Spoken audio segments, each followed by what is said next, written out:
Hey gang, Ronan here. As you can see in this game, we've got Paladin Shepherd in the Tier 3 Vampire. That is a premium Commonwealth destroyer. And Ramagar is in the premium Russian cruiser Varyag. This is, the Vampire is just a nasty little customer. You can see the torpedo reload is pretty short. It's a 62 second reload, and you've only got the 3 tubes, but 60-second reload, and they are 6 kilometer range. If you spec for concealment, which Paladin certainly has, you've got a 5.7 detection range, and at this low tier, you're often playing with a lot of players who have no idea what they're doing. I liken it to kindergartners playing pee-wee football. You know, a lot of guys running around in circles, crashing into things, and falling over. And that's kind of what this tier of play often is like. So Pal puts out the torpedoes into the gap, and that's a pretty good location. I mean, it's often going to be true that somebody's going to come from one side or the other. Now the guns, well, they're like little pop guns. They're 102s. You get 4 of them. 5-second reload. Damage-wise, 1500 to max on the AG. If you manage to catch somebody broadside with AP, you can do up to 1700, but the penetration on 102s is minimal, to say the least. You can say there's the Umakaze there, but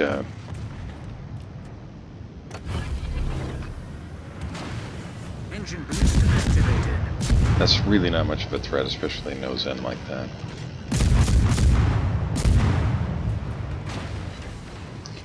And yes, that is a bot.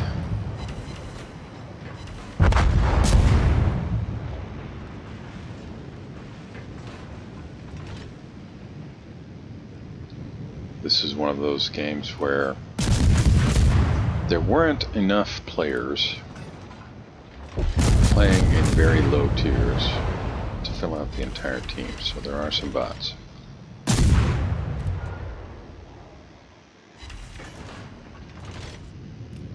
You can see Ram's pushed up here just as the bad guys arrive, so he's going to have plenty of targets. Just have to hope he can avoid any torpedoes that might be coming through that gap.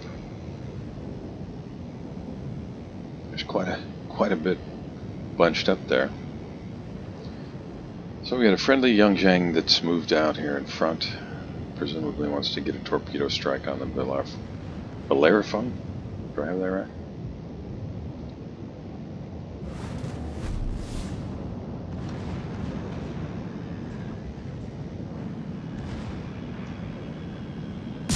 Yeah, I'd say he's going to have a pretty good time with his torpedoes.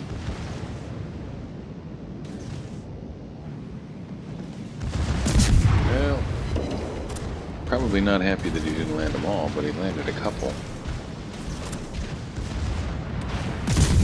As you can see with the Vampire, you have the option to fire your torpedoes one at a time. We sank their battleship. Our team has taken the lead. And Pal lands a couple of them and finishes off the Bellerophon. But he also manages to land one of those torpedoes on a friendly. Yeah, we've all been there. If you've ever used a ship that has torpedoes, it is highly likely that you've also experienced that. Now the good guys are really cleaning up here, but there's a whole lot going on in the middle there, and it remains to be seen how this is all going to play out. Pal is hanging on to try and secure the cap, and the Longjang moves outside the cap. So it's going to be a little bit longer. He's back in until the cap is secure. I imagine as soon as that happens, Pal's going to run forward and try and get torpedoes on some things that are kind of bottled up in that Bravo cap. But this is going to mean that the good guys have the Alpha and the Charlie cap, and you can see the points lead is continuing to grow, and Pal is moving forward, and I'm sure he'll be working to make a torpedo strike here. And these torpedoes, while they reload very quickly, they do not do a tremendous amount of damage. They've got a max damage of 10,000, and they don't move very fast. They move at 53 knots, but hey, it's Tier 3, and you have a stealth firing window with the torpedoes. Now, what do I mean by that? Well, it's not a very big one, but you have 300 meters between your maximum torpedo range and your detectability range. So it is possible to get torpedoes away without being seen. Not always easy, but it is possible. But Pal says, to heck with that. I'm not going to land a torpedo on my friendly Longjang that's there. I'm just going to keep these guns working. Now, when I said pop guns, yeah, I wasn't kidding. 27,000 damage. He's landed 39 shells and counting. And that damage includes 2 torpedo hits and 2 fires. Longjang takes out the Weymouth. This game actually is a little closer than it was a couple minutes ago. And Pal just keeps the guns working. Torpedoes are ready. And I imagine we might see him close in here and finish the Mikasa with torpedoes. Now, Mikasa's, for the tier, it's kind of a secondary beast. I'm surprised the secondaries aren't firing. There we go. Now they're starting to go. You can just move right back out of range. Single fired the torps for maximum accuracy. But playing against bots, and they cheat. Unfortunately, for the Mikasa, the V-25 is right there, literally right alongside him, and just dumps torpedoes into him and finishes him off. So, the good guys have a commanding lead. They've got 2 caps. Well, they had 2 caps, which gave them a commanding lead in addition to the fact that they've killed an additional ship. The Charleston did move south and did secure the Alpha cap. So now each team has a cap.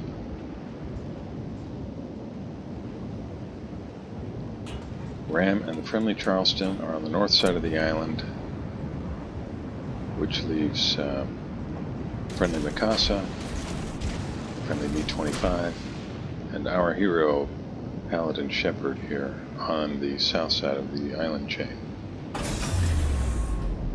Engine boost deactivated. On this side we've got 2 Charlestons, Diana, and Umikaze. So the bad guys have a 4 ships to 3 ships advantage on this side of the island chain. Pal goes back to work with the guns. Charleston takes out the friendly B-25. Umikaze takes out the friendly Mikasa.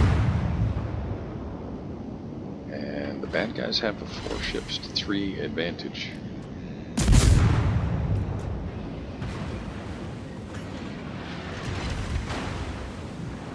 Now, Pal's probably, I imagine, going to go dark here. Because right now, he's got a couple of cruisers taking an interest in him. Problem solved, sir. Might be time to get the torpedoes to work.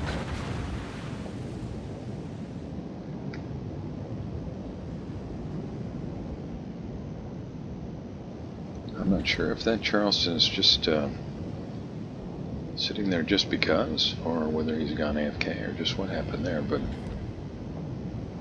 either way, Ram should be able to get guns on him here in another 30 or 40 seconds, if I had to guess. We're only 10 minutes in. PAL is sitting at 40,536 damage. Sunk one ship. 77 shells on target. 5 fires. 2 torpedoes. A cap assist. And took out at least one system. Now remember the range on these things. And the stealth firing window. He gets just close enough to get detected. It's not a very big stealth firing window. But at these low tiers, against a probably relatively inexperienced player, it remains debatable whether or not the player is going to react to the fact that he's got a destroyer behind him.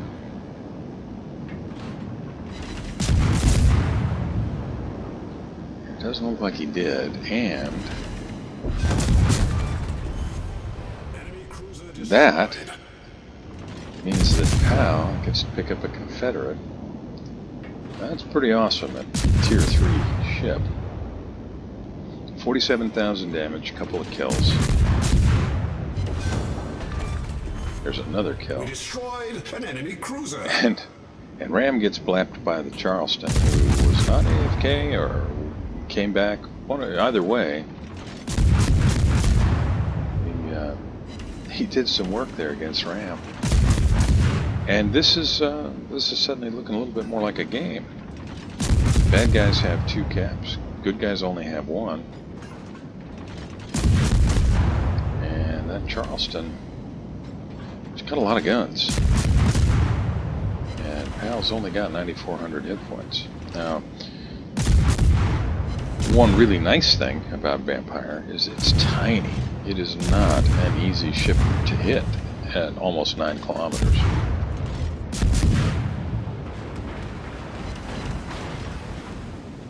So, it looks like the bad guys, their Umikaze ran for the Charlie Cap. That remains to be seen whether that was a good idea or not.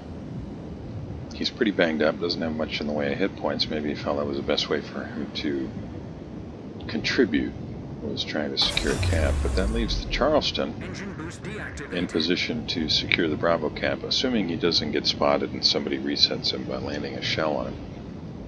And PAL can work on securing the Alpha cap.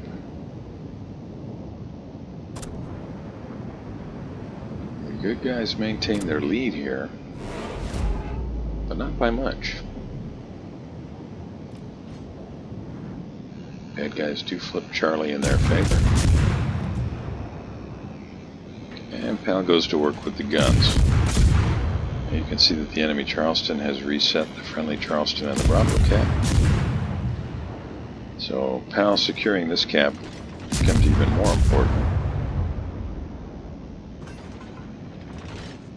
Meanwhile, the bad guys, the fact that they have Charlie is allowing them to do some catching up on the scoreboard.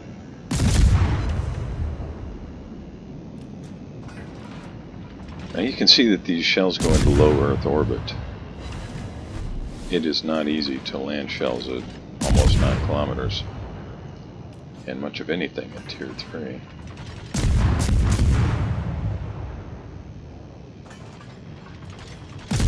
Now he's out there at max range. That might be the last volley that has any hope at all. And the friendly Charleston, okay, nice job. So he does land a fire. Paladin gets a fire on that last volley on the Charleston, but Charleston has repaired. Now the friendly Charleston looks like he's going to sink. I'm not sure how he survives this. He's got Umikaze on one side and Charleston on another. 124 hit points. So somebody's going to just throw an empty beer can out in front of this hole and he's going to go down. And he does. And that leaves Paladin all alone against an enemy Charleston and Umikaze. Now, Here's my guess. My guess is the Paladin is going to move into the Bravo cap to try and secure that. Still got 5 minutes. And that the bad guys are going to head this way in order to stop him. Seems pretty straightforward, right? Battle ends in 5 minutes. And I'm guessing that our hero, with 2 smokes remaining and 9,428 hit points, is going to be able to outfight both of these guys. Why do I say that? Well, you can already see what he's capable of doing with the guns on this ship. 103 shells landed, 7 fires. You know that he can land torpedoes because he's already landed 3. He's picked up a Confederate award.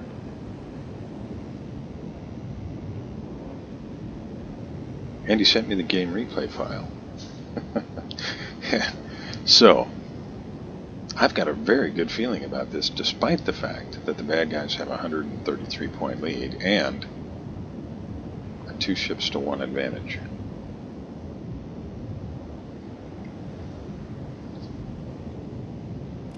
Umikaze's probably headed this way. Not easy to see. They might detect one another at about the same time.